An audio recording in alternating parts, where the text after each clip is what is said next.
కొన్నిసార్లు ఇష్టం లేకపోయిన పని కూడా సంతోషంగా చేయాల్సొస్తుంది. ఎందుకంటే అందుకు ఆల్టర్‌నేటివ్స్ ఉండవు. అయితే సంపన్న దేశాలకు చాయిస్‌లు ఎక్కువగా ఉంటాయి. ఇలాంటి బాపతే అమెరికా అధ్యక్షుడు డొనాల్డ్ ట్రంప్ కూడా. ఇండియాపై కోపంతో పాకిస్తాన్‌తో కలిసి చమురు శుద్ధి చేస్తానంటూ సొల్లు మాటలు చెప్తున్నారు.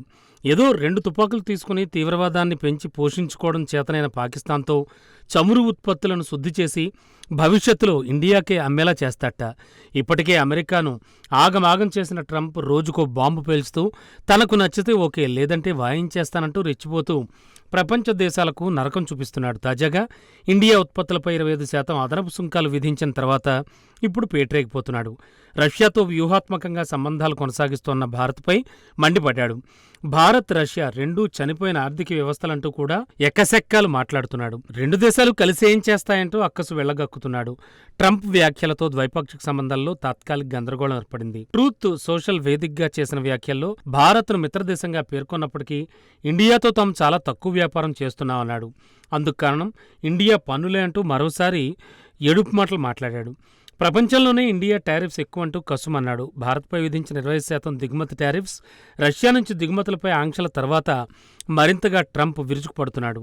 ఉక్రెయిన్పై యుద్ధం కొనసాగుతున్న వేళ రష్యా నుంచి భారత్ కొనుగోలు చేస్తున్న చమురు, ఆయుధాలపై పాశ్చాత్య దేశాల అసహనం కొనసాగుతోంది. ట్రంప్ కూడా అదే వాదనను వినిపిస్తున్నాడు. భారత్ ఎల్లప్పుడూ రష్యా నుంచి ఎక్కువ సైనిక సామాగ్రిని కొనుగోలు చేస్తోంది. చైనా తర్వాత రష్యా చమురుకు రెండో పెద్ద కొనుగోలుదారుగా మారిందని విమర్శించాడు.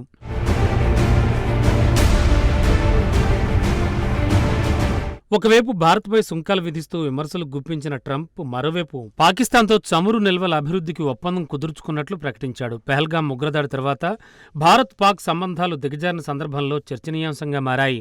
పాకిస్తాన్, అమెరికా కలిసి పెద్ద చమురు నిల్వలను అభివృద్ధి చేస్తాయనే మాట. త్వరలో కంపెనీని ఖరారు చేస్తామన్నాడు ట్రంప్.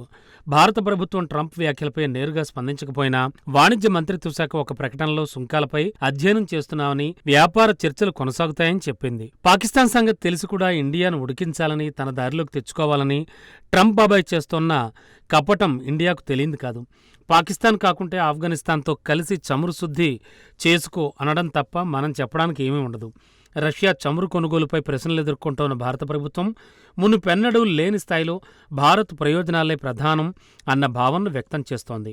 యూరోప్ దేశాల వాదనతో మనకు సంబంధం లేదని, ఇండియా ఏది అవసరమో అదే చేస్తోందని విదేశాంగ మంత్రి జయశంకర్ ఇప్పటికే క్లారిటీ ఇచ్చాడు. ట్రంప్ నిర్ణయాలతో భారతీయ ఎంఎస్ఎంఈలు, తయారీ రంగం, రైతులు, సేవారంగంపై తీవ్ర ప్రభావం పడే అవకాశం ఉంది. అమెరికా 2024లో భారత ప్రధాన ఎగుమతుల్లో 18% వాటాతో కీలక వాణిజ్య భాగస్వామిగా ఉంది. ఇదిప్పుడు ఏమవుతుందో అన్న ఉత్కంఠ అయితే నెలకొని ఉంది.